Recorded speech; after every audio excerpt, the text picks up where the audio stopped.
पंजाब के गुरदासपुर में एक हमला हुआ है। थाने पर यह हमला हुआ है। संदिग्ध अभी थाने के अंदर मौजूद हैं। तस्वीरें लगातार हम आपको सबसे पहले आज तक पर यह तस्वीरें दिखा रहे हैं। थाने के बाहर की तस्वीरें हैं गुरदासपुर में, जहां पर यह संदिग्ध आतंकी हमला हुआ है। और इससे पहले बस पर फायरिंग की है। 7 लोगों के जख्मी होने की खबर आई है। 4 पुलिस वाले जख्मी हुए हैं और अभी भी फायरिंग चल रही है, यानी कि अभी भी इन संदिग्धों से पुलिस वालों की मुठभेड़ चल रही है। पंजाब के गुरदासपुर में बस पर फायरिंग करने के बाद ये लोग इस थाने में घुसे और ऐसा बताया जा रहा है कि थाने पर इसमें जो हमला किया है 4 लोग घायल हुए हैं। और एक और इस वक्त गंभीर खबर आ रही है, 4 बम भी बरामद हुए हैं रेलवे लाइन पर। सत्येंद्र चौहान हमारे संवाददाता के पास ये जानकारी, क्या जानकारी मिली है, किस तरह के बम है ये सत्येंद्र? देखिए, ये बताया जा रहा है कि अमृतसर से पठानकोट का जो रेलवे स्टेशन है, रेलवे ट्रैक है, गुरदासपुर से साथ लगता हुआ, उसी रेलवे ट्रैक पर 5 बम जो है ट्रैक पर मिले हैं। तो शहीद कह सकते हैं कि ये बहुत बड़ी साजिश है। कहीं ना कहीं पूरे इलाके में दहशतगर्दी मचाने का जो उद्देश्य था, लोगों में डर बनाने का उद्देश्य था। और लग ये रहा है कि अगर ये बम भी मिले हैं तो इस घटना का कनेक्शन एक सीरीज जो है या सिलसिलेवार घटनाओं को अंजाम देना इसका मकसद हो सकता है, क्योंकि ये जो बम मिले हैं ये जगह भी बहुत ज्यादा दूर नहीं है। तो कुल मिलाकर एक सोची समझी साजिश, पूरे इलाके में दहशतगर्दी मचाने का उद्देश्य लगता हुआ साफ नजर आ रहा है। और ये जगह भी थोड़ी ही दूरी पर है जहां पर ये रेलवे ट्रैक पर 5 बम मिले हैं। तो कुल मिलाकर एक सिलसिलेवार जो दहशतगर्दी की कोशिश की जा रही है ऐसा लग रहा है। और ये जो संदिग्ध आतंकवादी है, इस घटना को भी इसी के साथ कर जोड़कर देखा जा रहा है। दूसरी तरफ मैं आपको बताना चाह रहा हूं कि अभी भी पुलिस थाने में आतंकियों, जो संदिग्ध आतंकी हैं और पुलिसकर्मी हैं, उनके साथ जो है लगातार फायरिंग जारी है। तो कुल मिलाकर पंजाब में जो चैन और अमन बना हुआ था उसको एक बहुत बड़ा खतरा, एक बहुत बड़ा आघात इस घटना के बाद से लगा है। और फिर से चिंताएं बढ़ सकती हैं हर किसी की, क्योंकि इस तरह के हमला पंजाब में पहली बार हुआ है। और अगर जिन आशंकाओं पर भी नजर डाल रहे हैं, अगर ऐसा भी कुछ होता है तो कुल मिलाकर आने वाले समय में पंजाब का जो चैन और अमन है उसके लिए जो है एक अलार्मिंग सिचुएशन हो सकती है।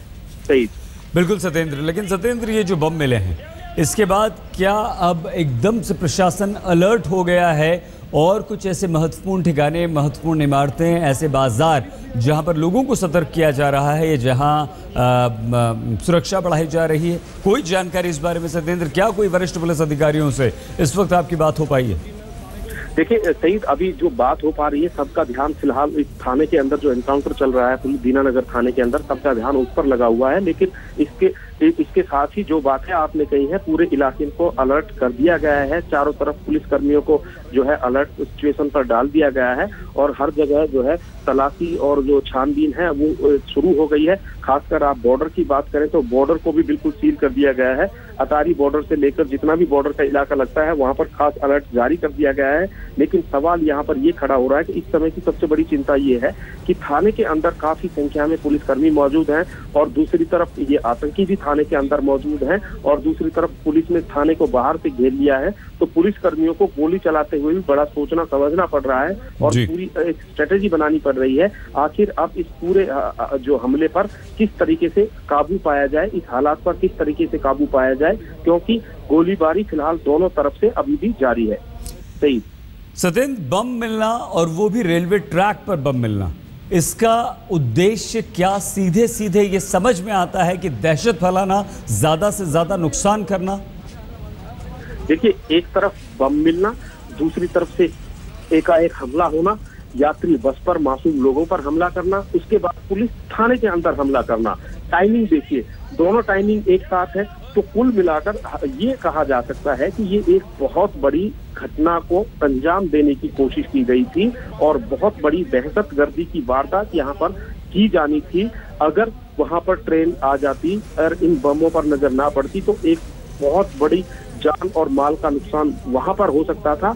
एक नुकसान यहाँ पर ऑलरेडी चल ही रहा है। क्योंकि इनकाउंटर यहाँ पर चल रहा है। तो टाइमिंग ये कहती है कि एक बहुत बड़ी साजिश को अंजाम दिया गया था, लेकिन साजिश कामयाब नहीं हो पाई है। हालांकि थाने में और बस में सवार लोगों पर गोलियां चलाई गई है, यहाँ पर नुकसान हुआ है, लेकिन समय रहते वहां पर हालात पर नियंत्रण कर लिया गया है। जो रेलवे ट्रैक पर बम मिले हैं, इन बमों को फिलहाल वहां से हटा दिया गया है। लेकिन अब सवाल ये खड़ा हो गया है कि कहीं आसपास के और इलाकों में कुछ इस तरह की जो है और साजिशें तो नहीं की गई हैं, कहीं और बम नहीं लगाए गए हैं। तो सवाल जो आपने उठाया था कि जो इमारतें हैं, जो और इस तरह की जो संवेदनशील इलाके हैं, उन जगहों पर अलर्ट तुरंत बढ़ाए जाने की जरूरत है। हालांकि अलर्ट बढ़ाने की बात कही जा रही है, लेकिन अब बहुत ही छानबीन और तफ्तीश करने की बहुत ज्यादा फिलहाल बेहद जरूरत नजर आ रही है। सही सत्येंद्र, लगातार आप हमारे साथ बने रहिए, जानकारी हासिल कीजिए, वरिष्ठ पुलिस अधिकारियों से बातचीत कीजिए। हम अपने दर्शकों को एक एक पल पल की खबर लगातार दे रहे हैं, लेकिन जो गंभीर खबर आ रही है वो थाने में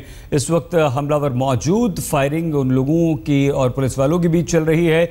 4 पुलिस वालों के घायल होने की खबर अभी तक आ रही है, लेकिन फिलहाल ये थाने के अंदर की बात है। लेकिन ये जो देखिए सीमावर्ती इलाका है, जम्मू कश्मीर की सीमा से लगा हुआ, एकदम पंजाब का ये गुरदासपुर और पाकिस्तान का बॉर्डर भी साफ तौर पर एकदम सीमावर्ती इलाका है। तो इस बात की आशंका को भी खारिज नहीं किया जा सकता कि सीमा पार से आए हुए ये हमलावर हो सकते हैं। लेकिन एक और गंभीर बात ये कि ट्रैक्स पर, रेलवे ट्रैक्स पर भी 5 जिंदा बम मिले हैं जो बेहद बेहद खतरनाक हो सकते थे। इसी खबर पर हम बने हुए लगातार लौटते हैं कुछ और जानकारी के साथ। आप देखते रहिए आज तक।